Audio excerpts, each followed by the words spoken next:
little bit more about him, and eventually he will tell you about himself. So, Carol, it's all yours. Thank you, Dave. Can you see my eyes? Hello, everybody. Thank you for coming. And as Dave said, this is Mark Anthony Abel. British born, Jamaican parents, and his parents were also singers. His father wrote for people like John Holt. His mother was a singer, performed all over Europe. His father had a band. So Mark Anthony naturally got the bug to be a singer. He taught himself to play the guitar, and he writes, composes, sings, he does everything. And he's a one-man force to be reckoned with. And he's had an interesting life. He grew up, born, raised in London, and went through a few things he could tell himself.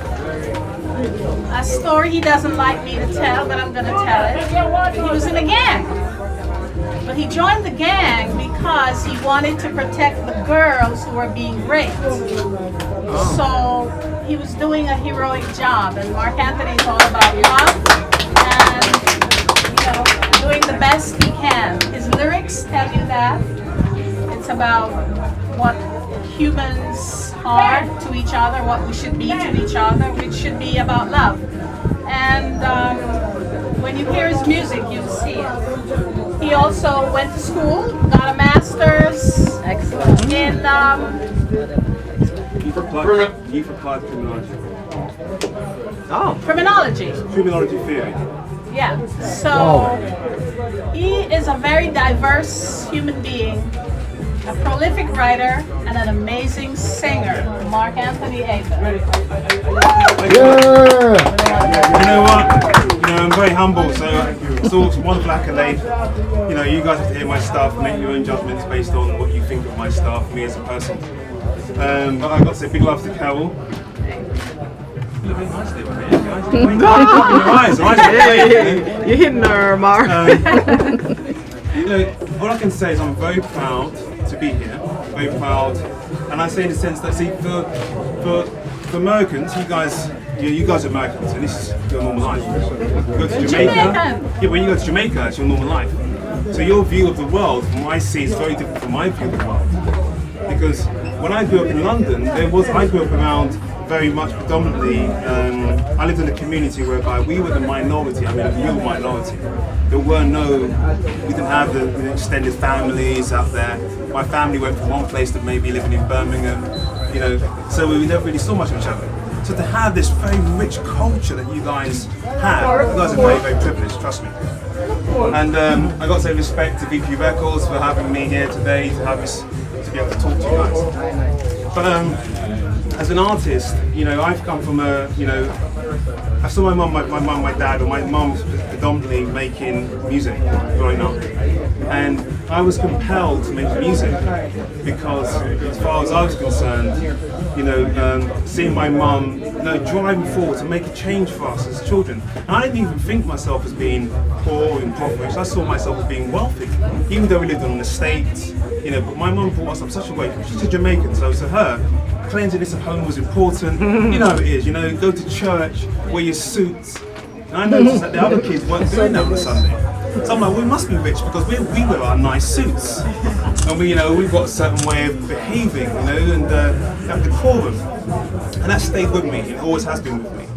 But one of the reasons I got into music wasn't because I wanted to just follow my own footsteps. It's because my mum gave up her music career because of me, and that's a very difficult thing to actually carry as a child. I had an accident when I was 8 years old, and that accident meant that my mum gave up to show love for me. She wouldn't leave anymore.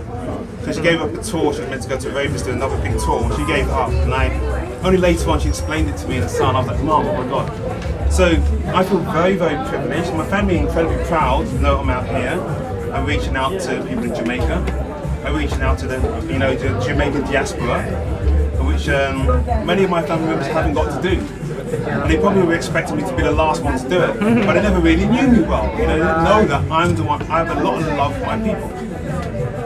Now, when we talk about the criminology aspect of my life, I got involved in criminology because, you know, I was a good kid, but I somehow found myself being drawn towards situations which I didn't understand why. Why was I finding myself in trouble with the police? Why was I struggling at school? You know, and I started to realise there was a real cultural problem going on. You know, to be smart, it was a negative. Being smart was actually a negative. You know how that is, which I don't understand why it is. Because amongst the European community, that's not the case. So I didn't understand what was going on. But I got involved in gangs, and Carol mentioned things did happen in my environment. I didn't want to talk. I don't like talking about that kind of stuff. But yes, you know, gangs tend to find themselves doing silly things. When you get a bunch of 10 boys together, all the time in the world, you know, they got blunts, whatever you want to call it, blunts in the hand, they're drinking too much, whatever. You call it 40 here, you call it 40. 40 ounce. You know, after a while, you get stupid ideas. And, you know, I had to control these boys, I had to make sure. So being the gang leader meant that I actually prevented them from doing the kind of crazy things they would have done.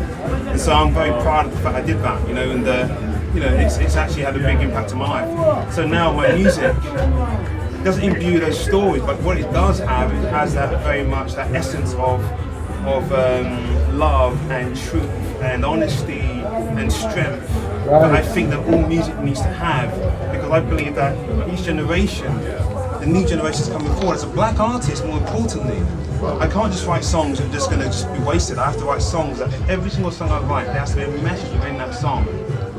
I know, because that might be the one song that might be the one song that you listen to. You might listen to everybody else's music. So if you hear that song and you hear there's a message that you feel is right for your children, right for your mum to listen to, right for all of you to listen to, that is why I write the songs I write. They're beautiful songs. Please check my stuff out. If you haven't heard my music already, please find them. Any questions from anybody? Anyone got any questions for me?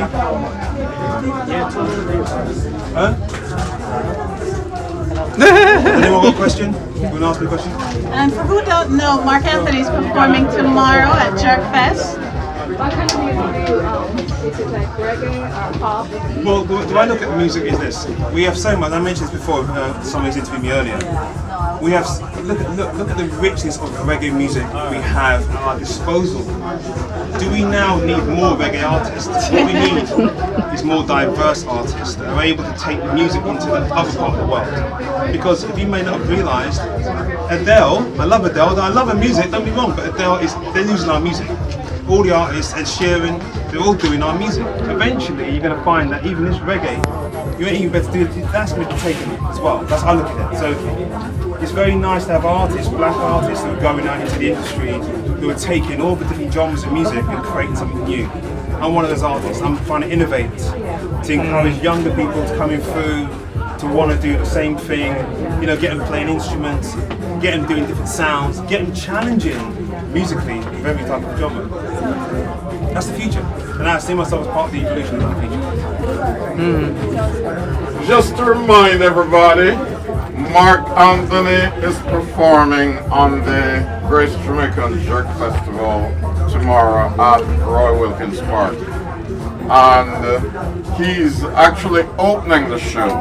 So to get to see him, you must come early. Don't come at 4 o'clock because then you would have missed him and a few others. Okay. Any more questions?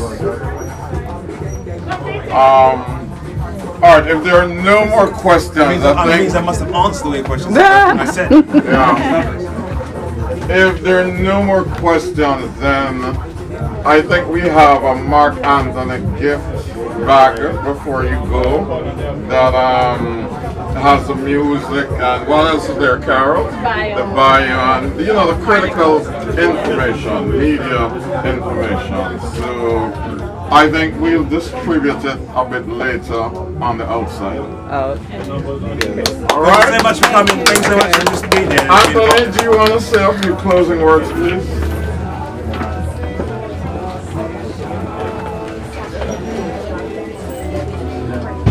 First of all, I just want to say thanks to everybody for coming out. I know Saturday is always really not the best